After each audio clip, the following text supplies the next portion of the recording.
Well, you have reached the second part of calculus called integral calculus.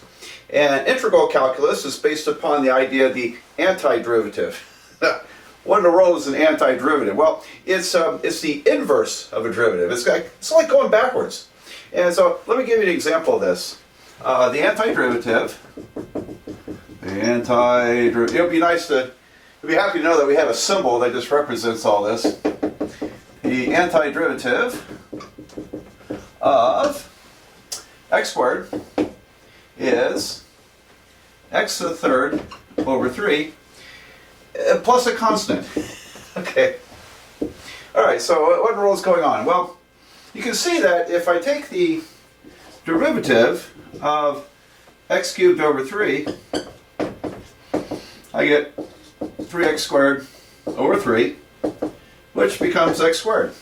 Alright, so you might say that going backwards from x squared, the backwards derivative, or the antiderivative, is x to the third over 3. But what about this? Okay, now you're going to see this a lot in calculus, and further up the line if you take differential equations. The plus c is a constant.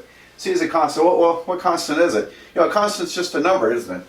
And so, for example, if I took the derivative of x cubed over 3 plus 14, I'm still going to get x squared, aren't I?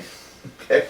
So, actually, this derivative, that derivative gives me x squared. That derivative is 0. So, that's an interesting observation. Although, when you take the derivative of a function, there's only one answer.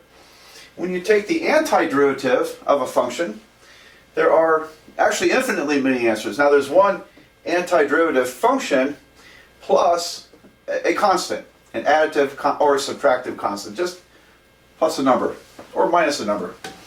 And so there are actually many antiderivatives, although there's really only one fundamental function that's an antiderivative. Everything else is plus c. All right, does that make sense? I hope so. Anyway, you'll see a lot of this here. All right, so, and there's an art to this. These aren't bad at all, because when you take the derivative of a x raised to the power, you multiply by the exponent and subtract 1. When you take the antiderivative of x to the power, you add 1 to the exponent, and then you divide by the new exponent. So you see that reverse process, the antiderivative process. Okay, well, and we do have a symbol for this. Let me show you that. I'm going to erase this. It's called the integral sign.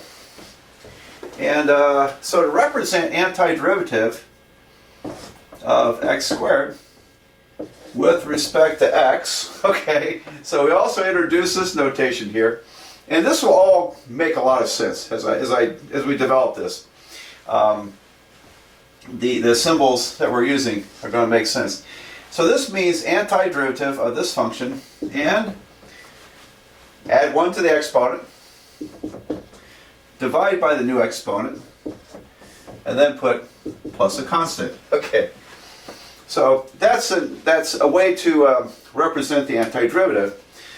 This is called the integral sign, and integral sign. And it's a you might think of it as a stretched out S, big S for summation.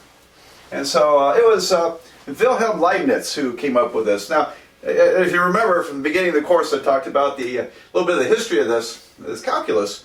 And Sir Isaac Newton and Gottfried Wilhelm Leibniz both developed calculus around the same time. And independently, they didn't even know each other, and then they started accusing each other of plagiarism. But eventually, you might say that Leibniz sort of won out, because he was a lot more of a stickler for good notation. He developed the notation. If S means sum, if you stretch this out, we call that the antiderivative, the integral sign. And so the integral sign is just a stretched out S for summation. So where does the summation come into play? All right. Well, we have a few things to talk about here. And I'm going to develop that in the next video. I'm going to take the, apply this. I'll give you an application of the antiderivative, and you'll start to see why we throw in a differential. Whenever we integrate, we say we integrate, we throw it in a differential. And also, we can put numbers here.